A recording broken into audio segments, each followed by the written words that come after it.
Olá, olá! Que bom que você está aqui. Me chamo Igor Gabriel e hoje falaremos um pouco sobre o iodo e também acompanharemos uma análise de iodo na forma de iodato em amostras de sais para o consumo humano. O iodo é um elemento químico não metálico com um número atômico 53 e pertencente ao grupo dos halogênios. Na natureza, ele é encontrado sob diversas formas, como o iodeto, o iodato e o iodo elementar. É um micronutriente essencial para os mamíferos. No organismo humano, por exemplo, ele é necessário à síntese dos hormônios tiroidianos, que são importantes para o crescimento celular, o desenvolvimento cerebral, a maturação de órgãos centrais, a regulação da frequência cardíaca e a manutenção da temperatura corporal. Uma vez que não é sintetizado pelo organismo, a maior fonte do iodo provém da alimentação com mariscos, peixes, laticínios e, especialmente, de produtos fortificados, como o sal iodado, o açúcar, o óleo vegetal, a água e o chá.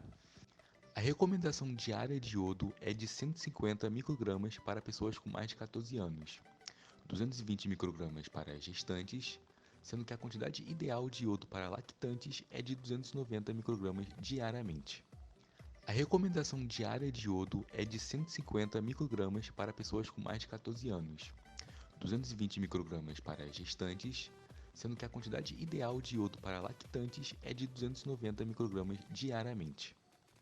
De acordo com a OMS, cerca de 2 bilhões de pessoas apresentam deficiência de iodo em suas necessidades diárias. Estima-se que 13% da população mundial possuem distúrbios da deficiência de iodo, e outros 30% estão em risco. O objetivo do nosso procedimento será identificar o iodo em sua forma de iodato e quantificar seu teor na amostra escolhida de sal de cozinha.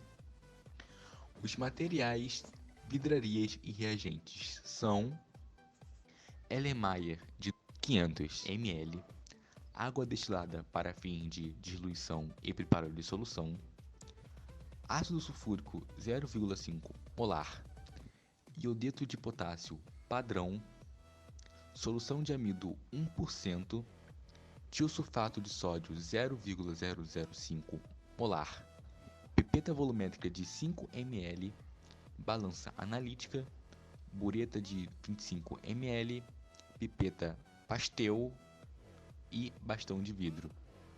Com as livrarias, reagentes e equipamentos listados, vamos para o procedimento experimental.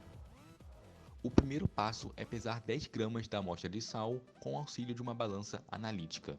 Logo em seguida, transferi-la para o Erlenmeyer de 500 ml, já contendo água para a solubilização e depois mexendo com um bastão de vidro, adicionando água novamente até os 200 ml do Erlenmeyer, agitando manualmente com o objetivo de homogeneizar a solução.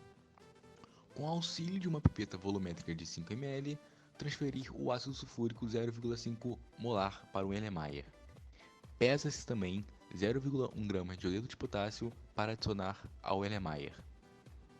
E com o conta-gotas, adicionar 2 ml da solução de amido a 1%.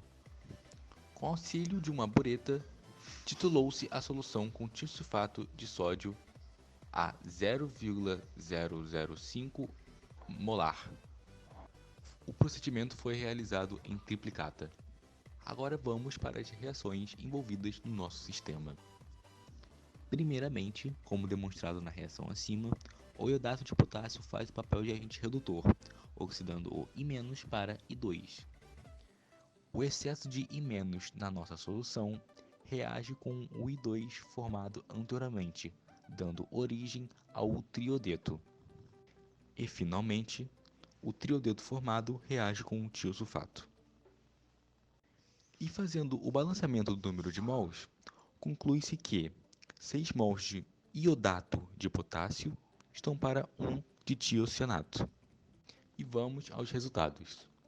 Inicialmente, a solução possuía um tom amarelado devido à presença do iodeto de potássio com o sódio.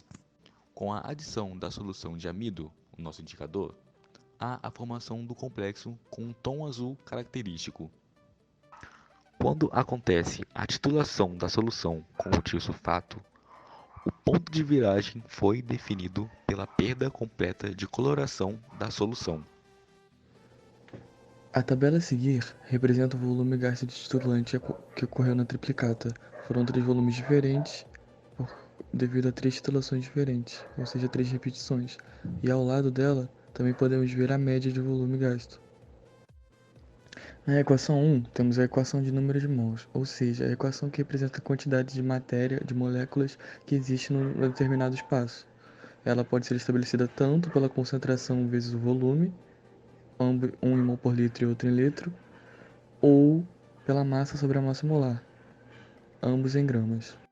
Sabemos que 6 mols de iodato são iguais a 1 de tiosulfato, e se 1 mol de iodo é igual a 3 mols de iodato.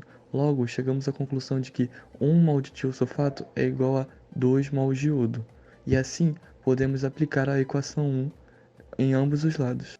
A partir da resolução da equação, podemos chegar à conclusão de que em 10 gramas de amostra possuímos 0,135 mg de iodo a partir da reação do iodato. Ou seja, podemos converter isso para miligramas por quilos, que é uma medida aceita, por exemplo, pela OMS, que dá 13,51 mg por quilo. Tendo em vista que o limite mínimo, segundo a RDC de 2013, é de 15 mg por quilo, podemos aferir que a amostra estava abaixo dos padrões, pois não seguia os padrões mínimos. Ou seja, a amostra não era adequada para consumo. Podemos também afirmar a utilidade do método da iodometria para análise de diversas amostras diferentes. Eu e meu amigo Igor então ficamos por aqui e desejamos a você uma boa madrugada, noite, manhã ou tarde.